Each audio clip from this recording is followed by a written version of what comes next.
Bonsoir à toutes et à tous, ravi de vous retrouver dans le numéro 11 de 60 minutes pour comprendre. Et oui, déjà numéro 11, et je ne vous remercierai jamais assez de votre fidélité naissante. Vous êtes de plus en plus nombreux, je vous le dis chaque jour, à nous rejoindre sur les réseaux sociaux. Et nous vous attendons encore ce soir sur la page Facebook de Média TV et sur le hashtag 60MPC sur Twitter. Vous le savez désormais. Tous les soirs, nous essayons de vous donner des grilles de lecture, des clés pour mieux comprendre pendant 60 minutes en compagnie d'observateurs nationaux et internationaux. Et vous avez été nombreux à nous féliciter pour la qualité des intervenants qui viennent sur ce plateau. Et vous verrez que ce soir, vous ne serez pas déçus.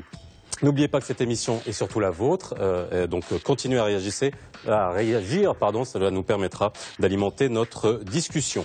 Les observateurs et experts qui ont accepté de nous rejoindre ce soir sur ce plateau sont Mahjouba Daoudi, vous êtes présidente du Centre Sahara Media Center pour les études, activiste des droits de l'homme. Bonsoir. Bonsoir. Merci d'être avec nous ce soir. Merci à vous. Mourad Rarib, vous êtes de l'association Le Médiateur pour la démocratie et les droits de l'homme. Vous nous direz quelques mots de cette association dans quelques instants. Merci. Et enfin, Khalid Chegraoui, vous êtes professeur d'études africaines à l'université Mohamed V de Rabat. Bonsoir à vous. Bonsoir. Les images que vous allez voir dans quelques instants sont des images exclusives et inédites Média TV, des images très rares de prisonniers incarcérés dans les camps de Tindouf.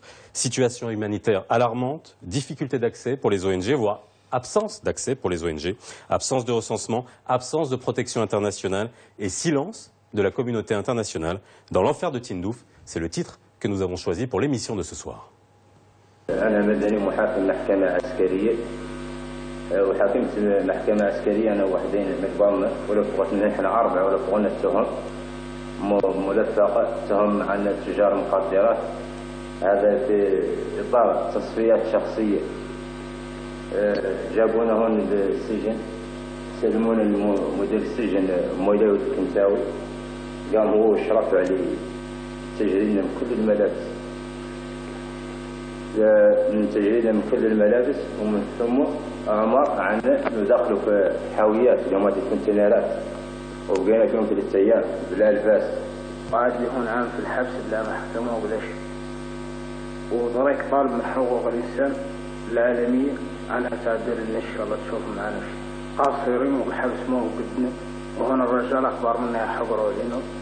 ثم علمي عرض وباستباية النظام ده استباية الاعتقال تعرفه استباية المحاكمة العسكرية المدنية استباية الاعتقال ذوي حالات خاصة والمعاقين داخل السجون استباية إلى آخره. القاضي حتى يصل رئيس هيئة القضاء يقمع المحامي ويقول له خط أظلم ما عندك حق. النيابة العامة تطلب عليك أشد العقوبات مع أنها ما عندها ولا دليل وما عندها من المغفلين. المحكمة تحكم بالأدلة القاطعة وهون 94 حالة 94 من الحالات هون ما من السجن ما عندهم ولا أي دليل واحد للتهم اللي موجهة لهم. عندنا هون مجانين بالأسماء وعندنا صور مصورة مع الشريط وعندنا هون شهادة ذوي الحالات الخاصة وعندنا المعاقين وعندنا قاصرين ما بين سن 12 محكومين مع شمال راشدين داخل سجن الزهيدية. هذه هي حقوق الإنسان. منين جيت الوكيل جات والدتي وطاف المحامي وضمن محامي وعطينا الفواب تاع الضبط ما تدخل قاعد اتكلم شوي وقال له القاضي اسكت ثم هذا الملف الطبي الصحي عين الناشئ وهذا ورق المعادات رعاه. هذه ورقة ميعاد وهذه ورقة سكانال منين جيت ندير سكانال ديرك هذه وزرح رعاه وزروح عرفني واحد معدل تندوف وفوقاني تحتاني معدل تندوف والفوقاني معدل عين الناشئ.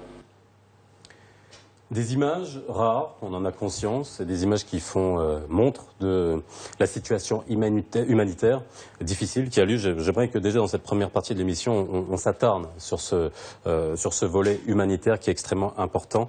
Alors déjà dans un premier temps, vous avez vu ces images. Les téléspectateurs ont pu les découvrir au cours de ce week-end. Je rappelle que ce sont des images exclusives Média TV. On voit bien ces témoignages. Qu'est-ce que ça vous inspire quand vous avez vu ces images qui, je répète encore une fois, sont extrêmement rares. Mahjouba Daoudi. Déjà, dans l'univers incarcéral au Polisario, on constate que tout le monde est prisonnier. Donc tout le monde est dans une prison à ciel ouvert. Donc ce ne sont pas les seuls cas. Donc toute la population est sous une tutelle punitive de l'organisation qui gère ces camps-là.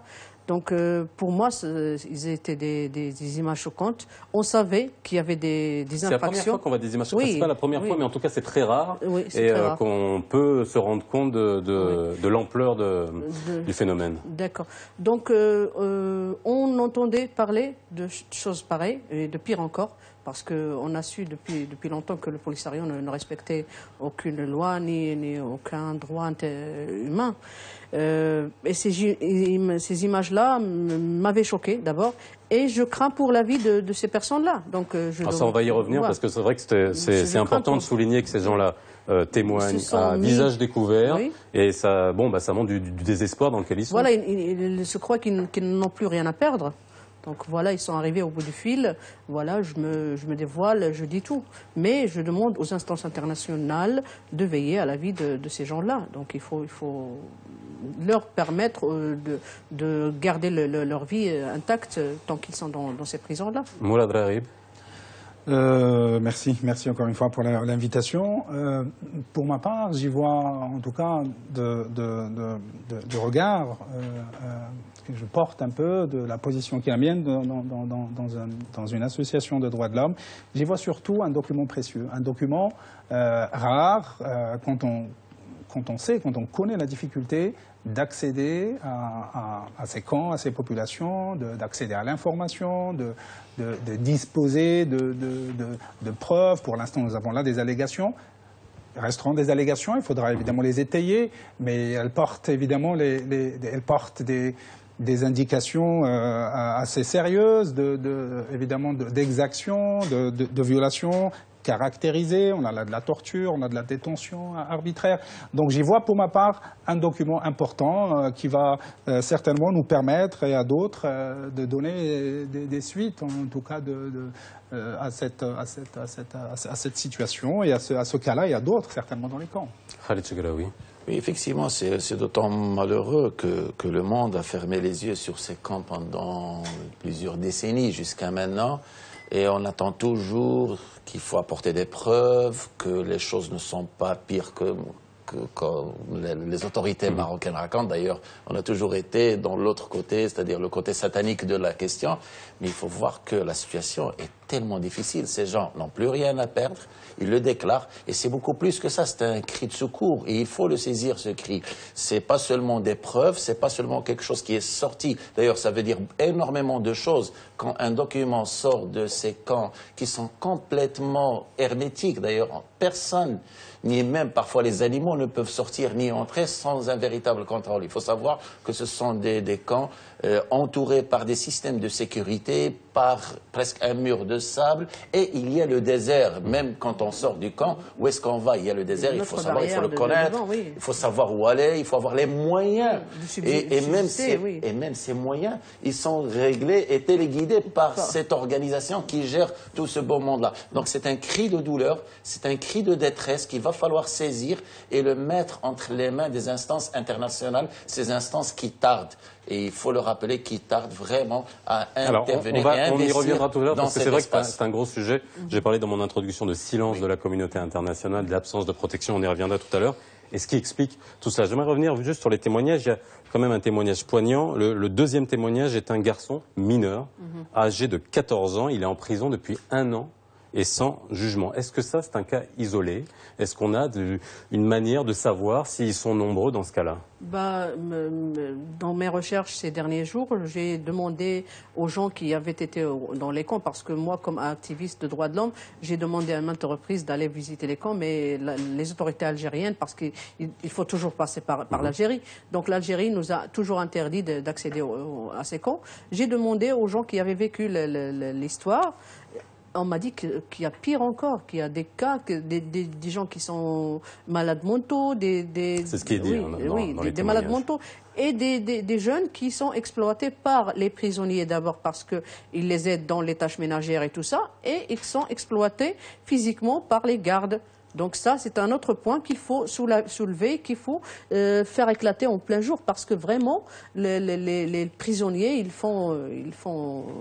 subissent tous les excès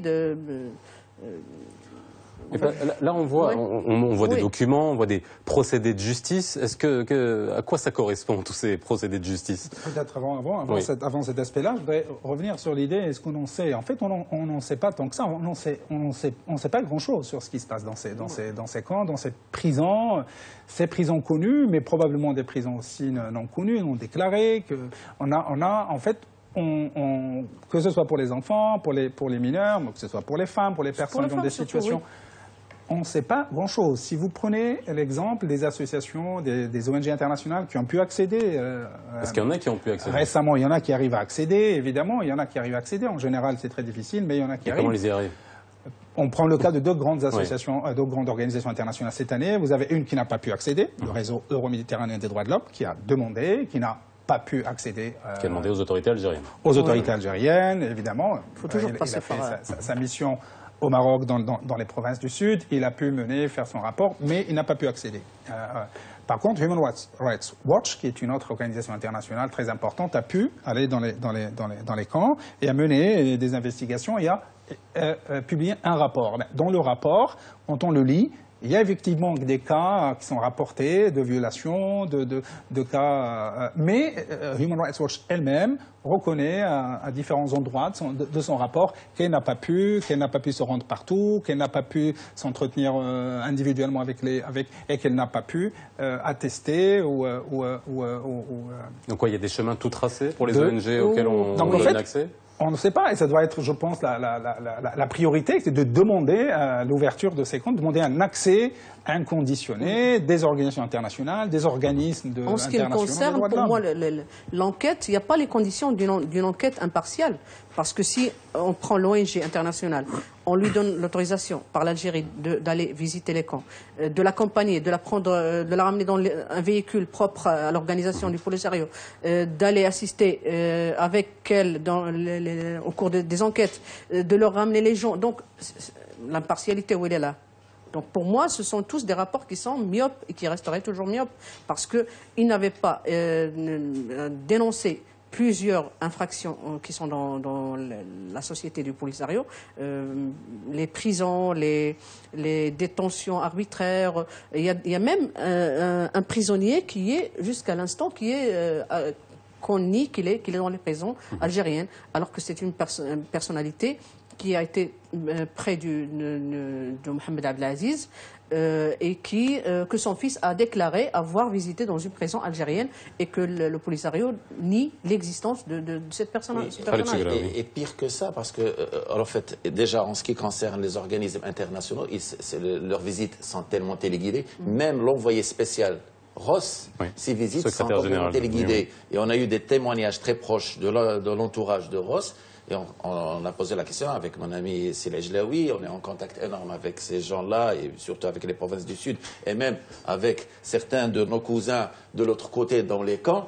Et tout le monde a dit comme quoi, effectivement, pas mal de camps ne sont pas connus, ne sont pas visités. Généralement, ils sont à Raboni, Smara ou Layoul. Par exemple, le camp d'Akhla, qui est vraiment très très loin dans le Sud, généralement, on ne le visite jamais. Le problème aussi, c'est qu'à l'intérieur des camps, c'est tellement téléguidé et qu'on peut préparer la visite en éliminant un certain nombre de preuves des prisons qui sont fixes. Il y a les prisons mobiles, qu'on ne connaît pas. Il y a les prisons conteneurs, parce que les conteneurs, on peut les transporter. Et les gens, ils sont enfermés dans des conteneurs. Imaginez le conteneur au Sahara. Alors, déjà, on va parler de ça parce que c'est important. Et les prisons algériennes, on oublie que les gens aussi, surtout qui touchent à la haute sécurité, voilà. Alors, ils sont mis dans des prisons algériennes. Alors, la difficulté, justement, ce que vous venez de dire, juste pour que les gens qui nous regardent comprennent, lorsqu'on parle de conteneurs, on va voir les images et je pense qu'on est en train de les voir en ce moment. Les conteneurs, ça fait quoi? Ça fait des camps mobiles, ça fait des camps qui sont difficiles à appréhender, à les visiter dans le camp où on veut aller les visiter. C'est des conteneurs spécialement faits pour le commerce international, mais auquel on a changé la fonction. On y met les gens réticents qui ne veulent pas céder aux caprices Oui, on peut transporter le conteneur par camion n'importe où. C'est des cellules d'isolement mobile. Oui. En fait, imaginez à 56 degrés à l'ombre, vous êtes dans un four le jour et dans un frigo la nuit. Sans habits, sans aliments, sans rien. En fait, ça fait fonction d'une sorte de cachot, ces containers, et on imagine quand même la torture que peut représenter le confinement, en tout cas. Mais il y a des camps bien délimités. La détention de quelqu'un. Il y a d'autres aussi qui sont plus difficiles à appréhender. En tout cas, dans ce qu'on voit dans le oui. document, on voit les 2 containers qui sont dans une cour et on peut imaginer qu'ils sont mis là. Généralement, les camps, ils sont vraiment limités parce qu'en Algérie, on ne laisse rien au hasard. Au fait, le camp lui-même, il est limité dans le territoire, il est contrôlé bien sûr par les forces de sécurité. Il y a des formes de frontières avec des petits murets de sable. C'est vrai, bon, c'est franchissable, mais par exemple, l'entrée et la sortie, elle est contrôlée. Déjà, comme avait dit Madame Mejba, le camp lui-même, c'est une prison. Tout est contrôlé. Et le contrôle n'est pas seulement sécuritaire, parce qu'on contrôle énormément d'autres choses. Les papiers, les soins, le manger, le quotidien, les denrées alimentaires. Tout dépend de votre relation avec la direction et du camp et de l'autorité supérieure. Plus vous êtes proche, plus vous recevez. N'oublions pas autre chose. La stratification sociale, car il y a une stratification sociale terrible dans les camps. Les appartenances, et on a conservé des appartenances historiques qui sont complètement dépassées aujourd'hui. Bon, on les a conservées peut-être culturellement, mais logiquement, on ne devrait plus les avoir. Alors, il y a des gens, bon, on a toujours les nobles et les serfs, et ça existe aujourd'hui dans ces camps, même qu'il y a des pratiques qui sont complètement révolues, qui n'existent plus dans le monde, même des on peut le dire clairement, il y a de l'esclavagisme. Et on est en train de reproduire ces mêmes systèmes, même à l'intérieur des prisons. Et c'est grave, d'autant plus que c'est fait sous l'autorité et le regard et le contrôle de l'Algérie. Surtout, oui, de l'Algérie et de la DRS. Bon. Alors on y reviendra justement. Mourad El-Arabi, oui, alors quelque chose. juste rappeler qu'on se trouve là vraiment dans un contexte de vulnérabilité accentué. On est dans un contexte donc de détention, de confinement, d'isolement, et tout cela constitue effectivement des situations qui peuvent aussi aggraver le risque de violation de droits. Dans le droit international des droits de l'homme, il est prévu des mécanismes d'inspection, il est prévu des protocoles d'enquête dans les lieux de privation de liberté, il est prévu énormément de dispositions, de moyens, de recours pour essayer de quand même pouvoir visiter, contrôler ces lieux et ce qui s'y passe. Donc on est vraiment dans des situations de vulnérabilité absolue. Et pour les défenseurs des droits de l'homme, la question de la protection de ces populations et des autres commence par l'accès à ces populations. Donc le plus important dans cette situation est de quand même demander l'accès à ces camps-là, l'accès à ces populations, à ces lieux-là, pour évidemment enquêter, faire des investigations et sortir des rapports avec évidemment des constatations et pour corroborer ou pas les allégations. Alors là, ce sont des images du camp de Dahibia. Il y en a d'autres. Il y a la prison de Rachid qui, paraît-il, est une prison souterraine où il y a vraiment des conditions de vie incroyables. Est-ce qu'on a recensé en gros le nombre de camps qu'il peut y avoir? On n'a aucune idée? Bon, jusqu'à maintenant, en fait, on connaît ces deux-là. Bon, surtout Dahibia, il est très connu par le fait qu'il y a beaucoup de gens qui étaient là-bas incarcérés, qui ont pu soit se sauver, soit retourner par la suite. Quand ils ont été libérés, ils sont retournés devant, ils racontent. On a énormément de gens qui reviennent de là-bas, qui nous racontent, surtout Rachid, qui est terrible. Mais le problème, c'est les camps qui ne sont pas connus. Et là, c'est un peu le système algérien, l'ancien système même cubain, qui est en train de se placer dans ces camps-là. Et le problème, c'est les prisons mobiles. Et là, c'est tellement impossible de contrôler tout ça parce que... Il y a même des écoles parfois qui sont transformées en prison. Oui. Il y a la prison des femmes qui a été une fois dans une école. Il y a des femmes que j'ai entendu parler à qui on a demandé à l'autorité judiciaire du Polisario de les mettre dans des commissariats pour leur fournir le plus de luxe parce qu'elle appartenait à une tribu, certaines tribus, parce qu'elle était proche des gérants, parce que. Donc, à chaque situation, il y a une prison. On peut vous faire une prison parce que vous êtes... Oui, à la carte. Parce que vous êtes un réticent, parce que vous êtes, comment on dit en arabe, mundes, vous êtes pro-marocain, vous êtes... Donc, à chaque situation, on peut faire une prison. Alors, la situation des femmes, justement, vous l'avez évoqué. Est-ce qu'on a un contour par rapport à la situation des femmes les femmes sont généralement emprisonnées parce que elles ont une grossesse hors mariage. Et quand elle a une grossesse hors mariage, c'est parce qu'elle a été violée et parce qu'elle ne peut pas châtier le violeur, on la châtie elle, on l'emprisonne Et dès qu'on l'emprisonne, elle doit rester en prison jusqu'à accouchement. Quand elle aura donné vie à son enfant, l'enfant, lui aussi, il est emprisonné avec la mère parce qu'il n'y a pas un moyen de soutien à la femme, ni un moyen de soutien à cet enfant-là qui est né, Donc, et la femme elle-même, elle ne peut pas quitter la prison, sauf s'il y a quelqu'un qui daigne venir l'épouser. Donc, elle doit rester en prison jusqu'à ce que quelqu'un daigne l'accepter au mariage. En fait, on n'en sait pas encore. Je reviens à mon idée qu'on n'en sait pas. On ne sait pas grand-chose combien il y a de prisons, combien il y a de lieux de détention. Avant ces documents-là. Excusez-moi de vous interrompre, mais pour la communauté internationale aujourd'hui, on a des moyens de ça. Alors, on ne parle pas des camps mobiles, mais je veux dire, est-ce qu'on ne peut pas voir par satellite, il y a des moyens auxquels tout le monde a accès? Est-ce que c'est pas possible d'avoir une idée de la situation de ces gens-là? Probablement que en tout cas les États, certains États ont les moyens de savoir. Maintenant, on parle de la possibilité, effectivement, de permettre une protection internationale de ces populations. N'oublions pas qu'on parle de populations considérées comme réfugiées. Elles sont encadrées par des dispositions du droit international humanitaire. Cela engage des responsabilités, et d'abord de l'État algérien. Peut-être on viendra par la suite à la discussion sur ces aspects-là, de la responsabilité de l'État d'accueil de ces populations, de la responsabilité du Haut-Commissariat aux réfugiés. Ces populations-là, la question, encore une fois, c'est l'accès à ces espaces-là. Et ça engage la responsabilité, j'y reviens encore, de l'État algérien. Si vous voulez avoir une visite d'un rapporteur spécial des Nations Unies, c'est une procédure du système onusien de protection des droits de l'homme qui peut se rendre pour aller visiter, regarder, faire son rapport. Eh bien, il doit attendre l'autorisation, l'invitation même de l'État. De l'État en question. Et en l'occurrence ici, l'État hôte, l'État souverain. Oui, alors ça c'est vous voyez, une explication qu'il faut comprendre pour voir l'inaction aussi Alors j'aimerais juste rester... tout à l'heure, je vous ai posé une question, on a un peu dérivé. On voit dans les témoignages, on voit la présentation, on parle d'avocats, on parle de justice, etc. Et quelle est cette justice? Est-ce que ce sont des tribunaux militaires qui jugent? Est-ce que ce sont des... Comment ça fonctionne?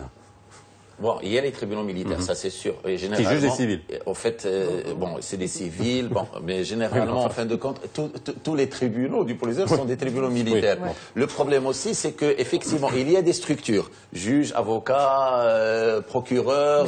La structure, elle est là. Le problème, c'est que les jugements sont annoncés parfois bien avant les gens, ils savent. Et puis le problème des preuves, ou fabriquées ou non fabriquées, les preuves qu'on voit qu'on ne voit pas, le problème aussi c'est que généralement les directives arrivent d'en haut, même pour les juges.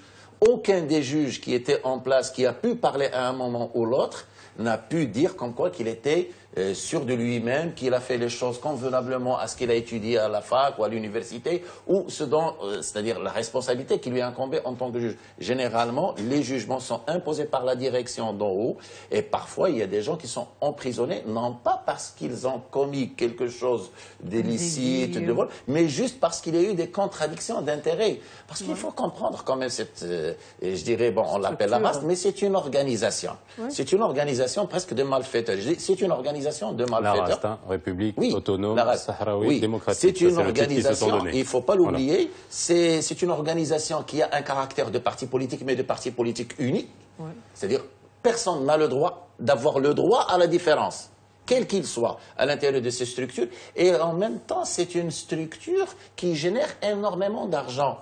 Et les rapports à l'intérieur sont qui détient tel pouvoir pour avoir tel bénéfice. Et il y a des contradictions énormes, des contradictions entre les gens qui gèrent la structure. Il y a même des répartitions tribales pour que tout le monde puisse bénéficier de sa part du gâteau. Et tout dépend de votre relation à l'intérieur de la tribu, de la société et de la famille avec telle personne. Et parfois, juste parce que vous êtes en contradiction avec moi sur un trafic donné, je vous mets en prison parce que j'ai le pouvoir de le faire. Et tout le monde sait qui gère et qui génère ces droits. Le problème aussi, c'est que même l'Algérie impose, et principalement les sécuritaires algériens, ils imposent un certain nombre de jugements. Et maintenant, il y a la condamnation passe-partout, c'est le trafic de drogue. Alors tout le monde fait du trafic de drogue et on sait très très bien que le grand trafiquant de drogue est un peu le remplaçant, le futur remplaçant de Abdelaziz.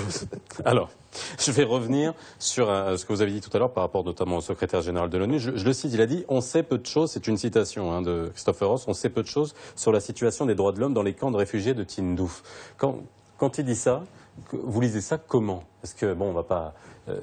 c'est quoi la lecture que vous en faites? Est-ce que ces images vont pouvoir susciter on va dire une nouvelle prise de conscience, une reconsidération de la question? En fait, quand le secrétaire général dit qu'il sait peu de choses, il veut dire il sait peu de choses dans le détail. C'est-à-dire dans le détail, on va dire des corroborations matérielles, des preuves, des allégations.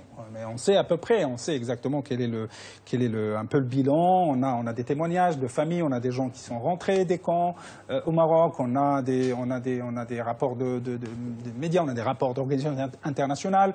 Quelle que soit la teneur. Est-ce que le Maroc est en avance sur l'évaluation des droits de l'homme, c'est-à-dire sur le plan international par rapport aux autres instances? Vous voulez dire dans les provinces?